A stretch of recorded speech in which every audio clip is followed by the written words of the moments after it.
الحمد لله وكفى والصلاة والسلام على سيد الرسل وخاتم الأنبياء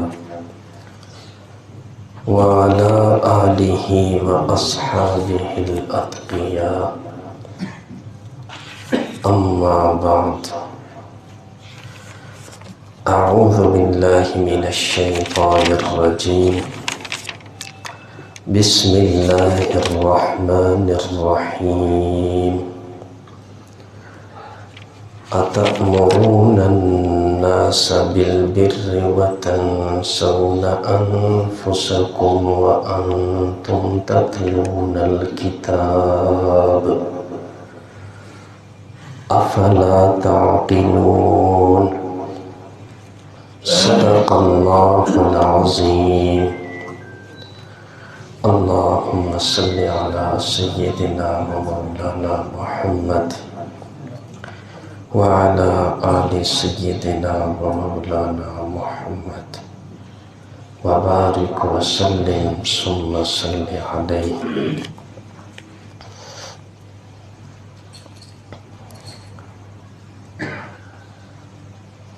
گزشتہ کئی جمعۃ المبارک کے خطبات میں سیرت النبی صلی اللہ علیہ وسلم کے عنوان سے گفتگو کا سلسلہ شروع کر رکھا ہے۔ اللہ تعالی حق سچ کہنے کی توفیق عطا فرمائے۔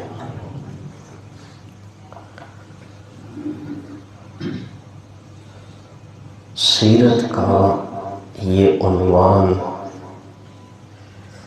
جس مقصد کے لیے شروع کیا تھا وہ ایک ہی تھا کہ اس سیرت کے ضمن میں جو ہمارے لیے سبق ہیں، عبرتیں ہیں، وہ ہم حاصل کر کے اس پر عمل کرنے والے بن جائیں۔ جب آپ صلی اللہ علیہ وسلم مدینہ تشریف لائے تو آپ کے پیش نظر کئی اہم کام تھے۔ ایک، مسلمانوں کی تربیت کرنا، ان میں محبت، ہمدردی، اسلامی اخوت کا ماحول پیدا کرنا تھا۔ اس کے لیے آپ صلی اللہ علیہ وسلم نے مدینہ کے انصار اور مکہ کے مہاجرین کے درمیان رشتہ مواخات قائم فرمایا۔ انہوں نے آپس میں اس بھائی چارے سے اس رشتہ مواخات کو اس انداز میں قائم رکھا، اس طرح ایک دوسرے سے محبت اور ہمدردی کا ثبوت پیش کیا کہ دنیا اس کی مثال پیش نہیں کر سکتی۔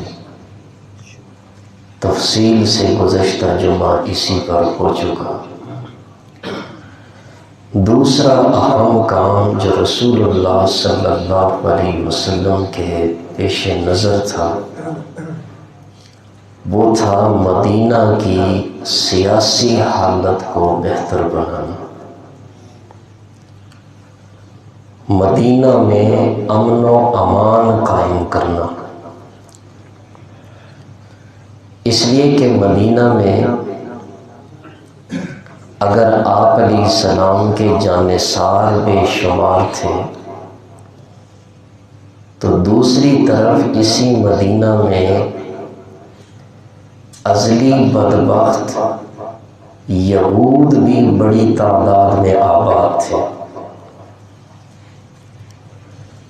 تو مدینہ پہنچنے کے بعد رسول اللہ صلی اللہ علیہ وسلم نے یہود سے امن و امان کا معاہدہ کر لیا۔ یہ آپ علیہ السلام کی سیاسی بصیرت تھی، جس میں یہ طے پایا کہ ایک دوسرے کے مذہبی معاملات میں مداخلت نہیں کی جائے گی اور ایک دوسرے کے مال و جائیداد کی ہم حفاظت کریں گے، حتیٰ کہ باہر کا کوئی دشمن بھی اگر ہم پہ حملہ کرے گا تو ہم مل کر اس کا مقابلہ کریں گے۔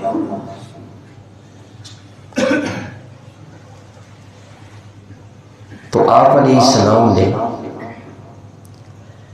یہ معاہدہ کیا۔ اس کا فائدہ یہ ہوا کہ آپ مدینہ کی اندرونی سازشوں کا شکار ہونے سے محفوظ ہو گئے۔ لیکن یہود کو تو آپ جانتے ہیں کہ ان کی فطرت میں خباثت، حسد اور تنگدلی پائی جاتی ہے۔ ان کی پوری تاریخ انبیاء دشمنی، دولت سے عشق اور سود خوری سے عبارت ہے۔ وہ شرارتوں سے کہاں باز آنے والے تھے؟ انہوں نے ایک نیا حربہ استعمال کیا۔ وہ کیا تھا؟ بظاہر اسلام قبول کر لیا کہ ہم مسلمان ہو گئے، لیکن ان کے دل اسلام کی دشمنی سے کوٹ کوٹ کر بھرے ہوئے تھے۔ منافقت کا لبادہ اوڑھ لیا اور اس منافقت کے لبادے کو اوڑھ کر یہ لوگ حضور اکرم صلی اللہ علیہ وسلم کے خلاف سازشیں کرنے لگے۔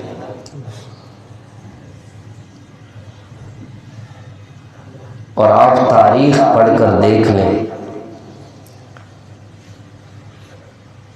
کہ مسلمانوں کو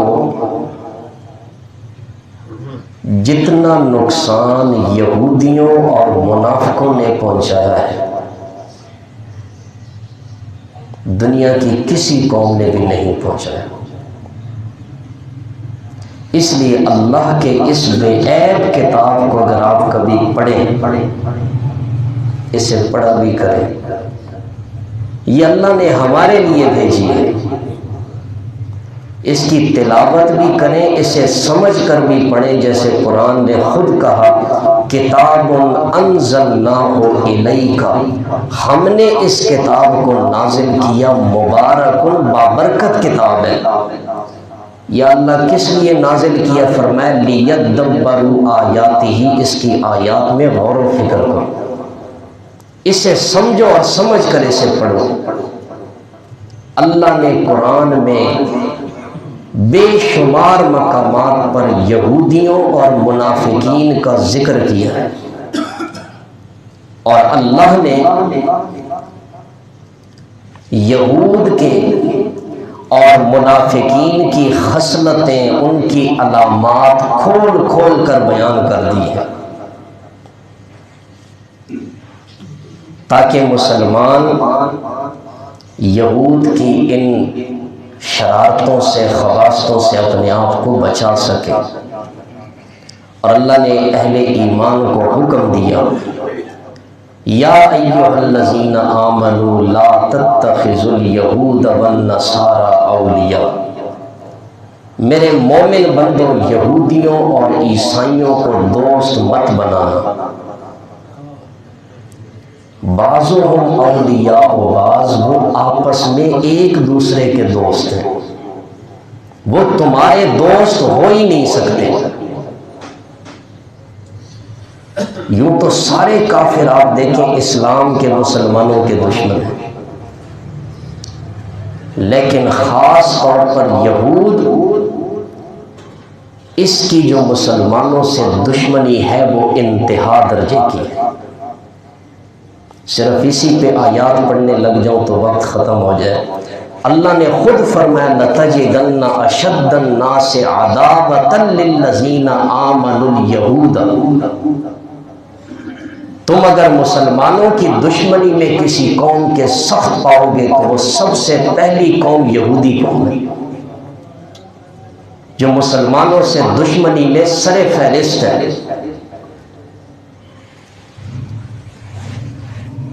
اور رسول اللہ صلی اللہ علیہ وسلم نے اپنی امت کو خبردار کرتے ہوئے فرمایا کہ یقیناً ایسا ہوگا کہ تم میں یعنی میری امت میں اگلی امتوں کے طور طریقے آ جائیں گے، یہ ان کے طور طریقوں کی پیروی کریں گے اور بالکل ان کے قدم بقدم چلیں گے۔ یعنی جس طرح یہودیوں میں کچھ گمراہ لوگ تھے، اسی طرح میری امت میں بھی کچھ لوگ ان کی گمراہ لوگوں کی قدم بقدم پیروی کریں گے۔ جن گمراہیوں میں، جن غلط کاریوں میں وہ مبتلا تھے، میری امت کے بھی کچھ لوگ ان چیزوں میں مبتلا ہوں گے۔ اور حضور نے اگلی بات ارشاد فرمائی، یہاں تک کہ اگر ان میں سے کسی سرپھرے نے گو کے دل میں گھسنے کی کوشش کی ہوگی، میری امت میں بھی ایسے ہوں گے جو یہ مجنونانہ حرکت کرنے کی بھی پوری کوشش کریں گے۔ اس حدیث کا کیا مطلب ہے کہ پوری طرح یہود کی نکالی کی اس امت میں کچھ لوگ ہوں گے جو کوشش کریں گے، ان کی پیروی کریں گے۔ صحابہ کرام نے عرض کیا، اللہ کے رسول، یہ پچھلی امتوں کے لوگوں سے مراد آپ کی یہود و نصارہ ہے؟ حضور نے فرمایا یہود و نصارہ نہیں تو پھر کون مراد ہے؟ یہی تو میری مراد ہے۔ تو اس حدیث میں حضور نے اپنی امت کو خبردار کیا کہ ایسے لوگوں کے طور طریقے اختیار کرنے سے اپنے آپ کو بچائیں۔ لیکن حقیقت یہ ہے کہ رسول اللہ صلی اللہ علیہ وسلم نے جو فرمایا تھا، آج وہ وقت آ چکا ہے کہ مسلمانوں نے یہود کے اعمال کو، یہود کے طور طریقوں کو، ان کے خیالات کو اپنا لیا ہے۔ شاید آپ کو میری یہ باتیں کچھ سخت بھی محسوس ہونے لگے، لیکن حقیقت عرض کر رہا ہوں، اگر آپ کتاب و سنت کی روشنی میں یہود کے اعمال اور افکار کا مطالعہ کرنے کے بعد اپنے گریبانوں میں نظر ڈالیں گے اور دور حاضر کے مسلمانوں کے شب و روز کا مسلمان مطالعہ کریں تو آپ یہ اعتراف کرنے پر مجبور ہوں گے کہ واقعی یہود سے نفرت کرنے کے باوجود ہم لاشعوری طور پر یہود کے نقش قدم پر چل رہے ہیں، لاشعوری طور پر۔ آپ دیکھیں، ہم مسلمان یہود پہ لعنت نہیں کرتے ہیں نا، یہودیوں پہ اللہ کی لعنت ہو۔ سورہ فاتحہ میں نماز کی ہر رکعت میں پڑھتے ہیں غیر المغضوب علیہم ولا الضالین، یا اللہ ہمیں ان لوگوں کے راستے پہ نہ چلانا جن پر تیرا غضب نازل ہوا۔ حدیث پاک میں آتا ہے حضور نے فرمایا المغضوب سے مراد یہودی ہے. ہر نماز میں دعا کرتے ہیں یا اللہ ان کے راستے پہ نہ چلانا، لیکن اس کے باوجود ہم دیکھیں ہمارے اعمال، ہمارے اخلاق، ہمارے طور طریقے، ہماری خوشی غمی وہ یہود کے طریقے پر ہے. تو غیر شعوری طور پر ان کی چیزیں ہمارے اندر آ گئی. اللہ ہمیں ان کے ایک ایک شر سے محفوظ رکھے.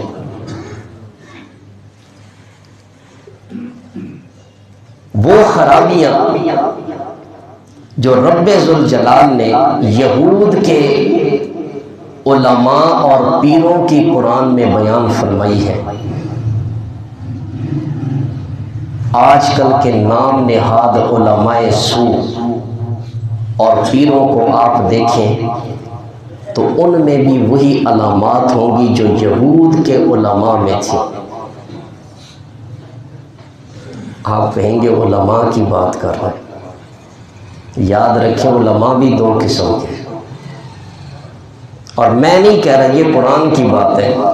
ایک ہے علماء سوء جو حق کو چھپاتے ہیں، حق پہ پردہ ڈالتے ہیں. یہ وہ علماء سوء ہیں جن کا سب سے بڑا خدا روپے پیسہ ہے. یہ وہ علماء سوء ہیں جنہوں نے اپنے پیٹ کی خاطر اسلام کے احکام میں پوری طرح رد و بدل کرنے کی کوشش کی ہے. علماء حق کی بات نہیں کر رہا، علماء حق تو ہمارے سروں کا تاج ہے. اور سچی بات عرض کر رہا ہوں، خدا گواہ ہے، میں تو ایک طالب علم ہوں، علماء کا دل سے احترام کرتا ہوں. جو علماء نے سکھایا وہ آپ کے سامنے پڑھ دیتے ہیں. کبھی دعویٰ کیا بھی نہیں ہے، نہ الحمدللہ کبھی کرنا ہے. طالب علم ہے. علماء سوء کی بات کر رہا ہوں کہ اللہ نے قرآن میں یہود کے علماء کی جو خصلتیں بیان کی ہیں، ان کے پیروں کی خصلتیں بیان کی ہیں، یہ تمہیں کوئی بتائے گا؟ خدا کی قسم کوئی نہیں بتائے گا. وہ بتائیں گے تو ان کے اپنے نذرانے بند ہوتے ہیں. شکر کریں، اللہ کا شکر کریں کہ تمہیں یہ کوئی بتا رہا ہے.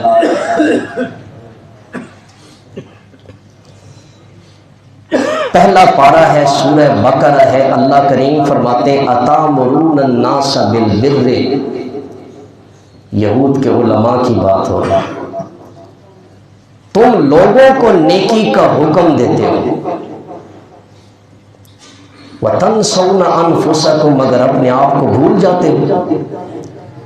وَأَنْتُمْ تَتْلُونَ الْكِتَابَ، حالانکہ تم کتاب کی تلاوت کرتے ہو، اسے پڑھتے ہو. أَفَلَا تَعْقِلُونَ، کیا تم عقل سے کام نہیں لیتے؟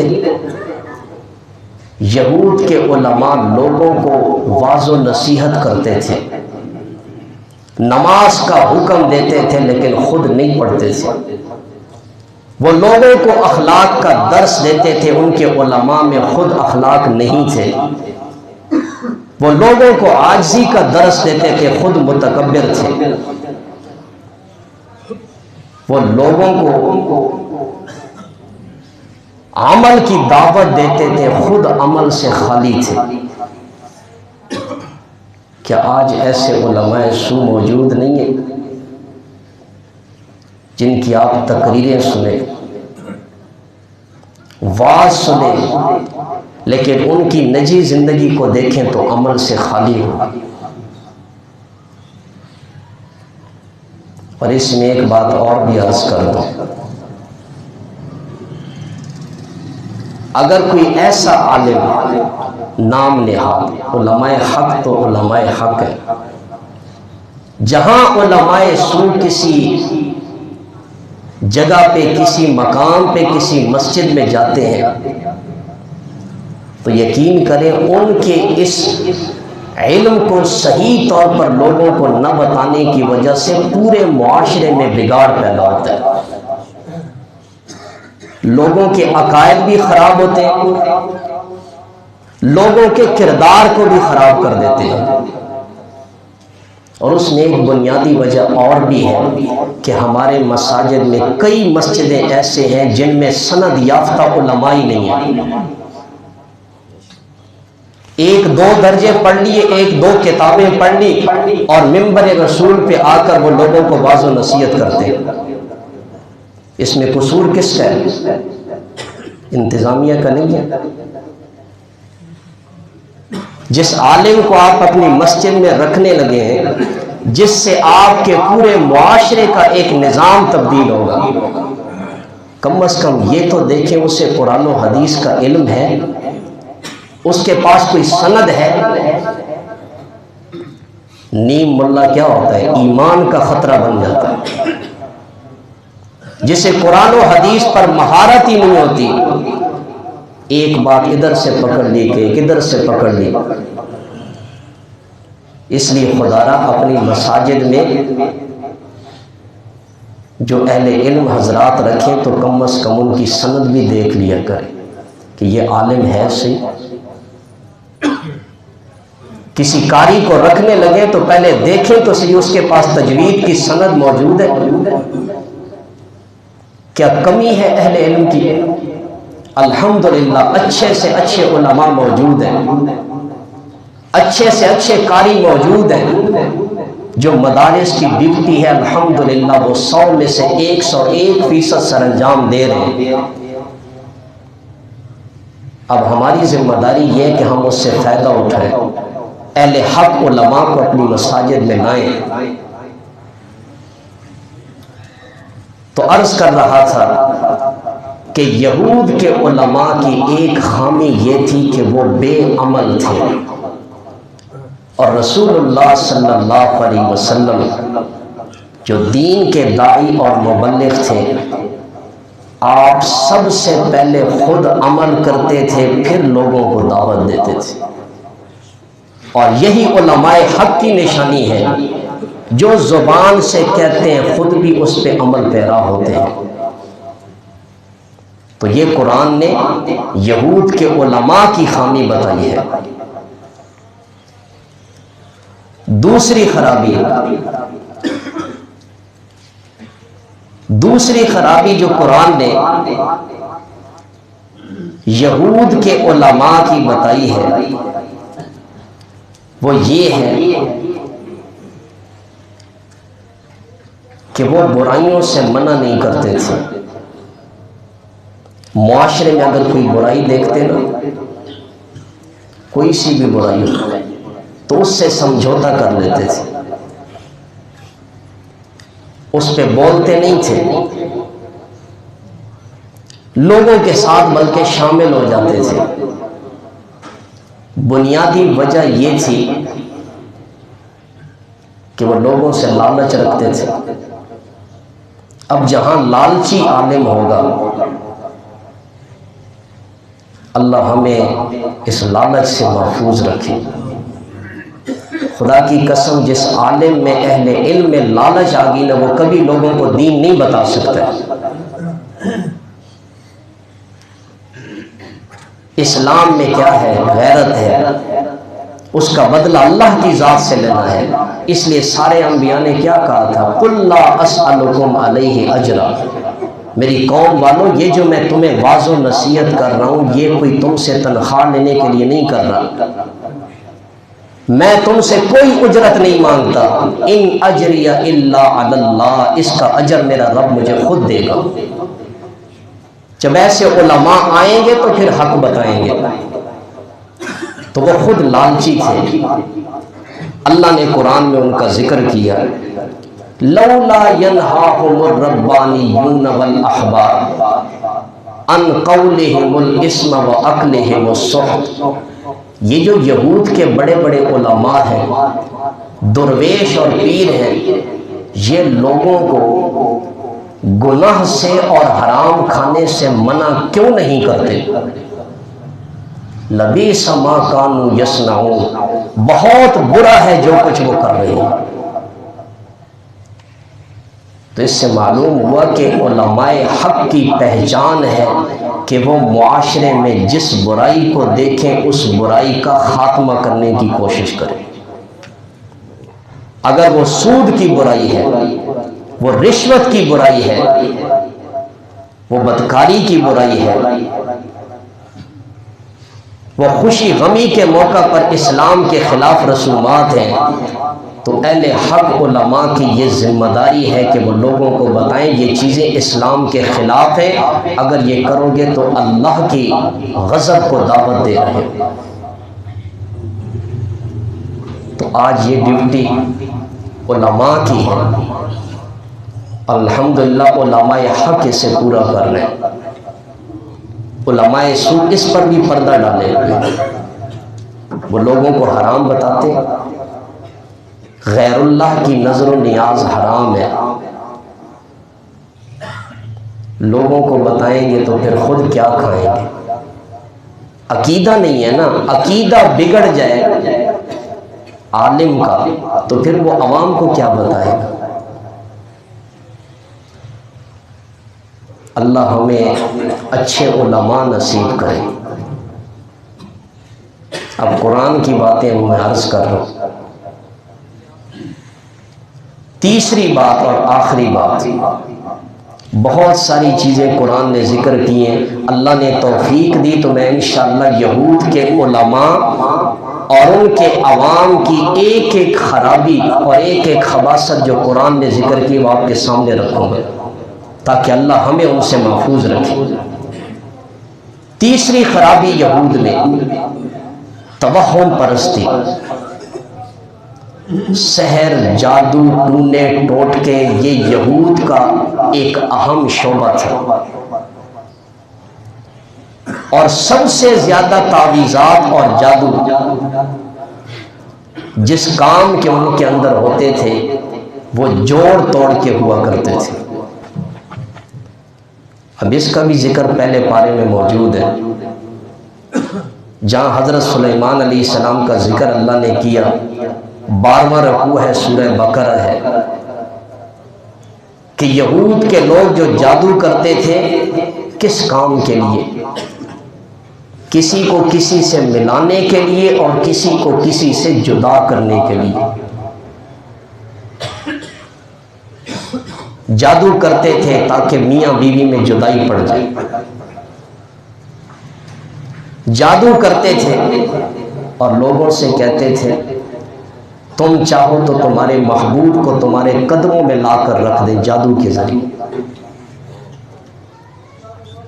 آج تمہیں کسی نے آج تک انصاف سے بتائیں، یہ بات بتائیے، یہ یہود کی عادت تھی، یہ جادو کرنا، یہ ٹونے ٹوٹکے کرنا۔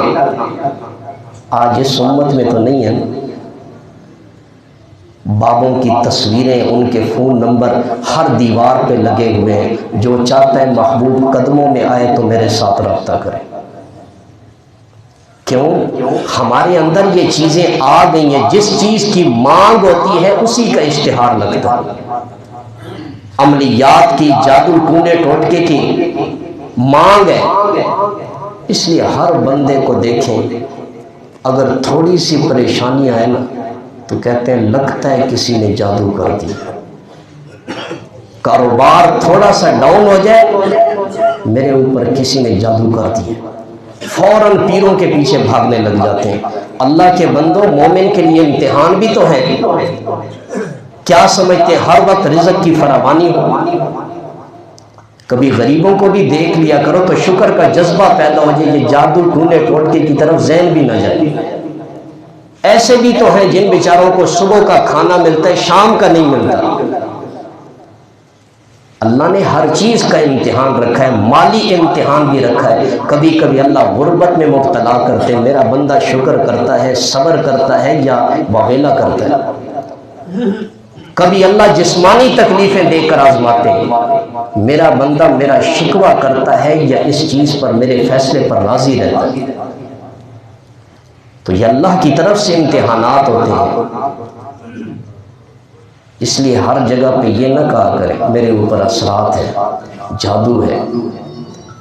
ہاں اگر بالفرض کسی پر ہے بھی صحیح، تو پھر اتنے پیروں کے پیچھے پڑھ کر لاکھوں روپے خرچ کرنے سے بہتر نہیں ہے کہ میں آپ کو ایک وظیفہ بتا دوں، اور وظیفہ بھی اپنی طرف سے نہیں، رسول اللہ صلی اللہ علیہ وسلم کا فرمان ہے۔ آپ نے فرمایا اپنے گھروں کو قبرستان نہ بناؤ، جس طرح قبرستان میں نہ تلاوت ہوتی ہے، نہ وہاں نماز پڑھی جاتی ہے، نہ ذکر و اذکار کیے جاتے ہیں، فرمایا اپنے گھروں کو قبرستان نہ بناؤ۔ جس گھر میں سورہ بقرہ کی تلاوت ہوتی ہے وہاں سے شیاطین بھاگ جاتے ہیں۔ اپنے گھروں میں سورہ بقرہ کی تلاوت کا معمول بنا لو، جادو وغیرہ کے اثرات سے اللہ تمہیں خود محفوظ رکھے گا۔ اور آج سچی بات ہے، ہم مسلمان اتنے مصروف ہو گئے، ہمیں گھر میں تلاوت کا وقت نہیں ملتا۔ میری اس بات کی آپ تائید کریں، ہر بندہ کہتا ہے میں مصروف ہوں۔ کچھ وقت اللہ کے قرآن کو دیں، حضور سے اپنا تعلق جوڑیں۔ حضور علیہ السلام کے تو صبح و شام کے وظائف اب بھی سیرت کی کتابوں میں محفوظ ہیں۔ حضور جو اللہ کے نبی ہیں، جنہیں اللہ نے ہر گناہ سے پاک رکھا ہے، حضور بھی صبح و شام وظائف کرتے ہیں۔ امت کے لیے سبق ہے، صبح سے وظائف کرو گے شام تک اللہ اپنی حفاظت میں رکھے گا، شام کے وظائف کرو گے صبح تک اللہ تمہیں اپنی حفاظت میں رکھے گا۔ اس لیے وظائف کا اہتمام کریں، خود اپنے اندر عمل کا جذبہ پیدا کریں، اللہ تعالیٰ ہر مصیبت سے تمہیں محفوظ رکھیں گے۔ جو سنا اللہ عمل کی توفیق عطا فرمائے۔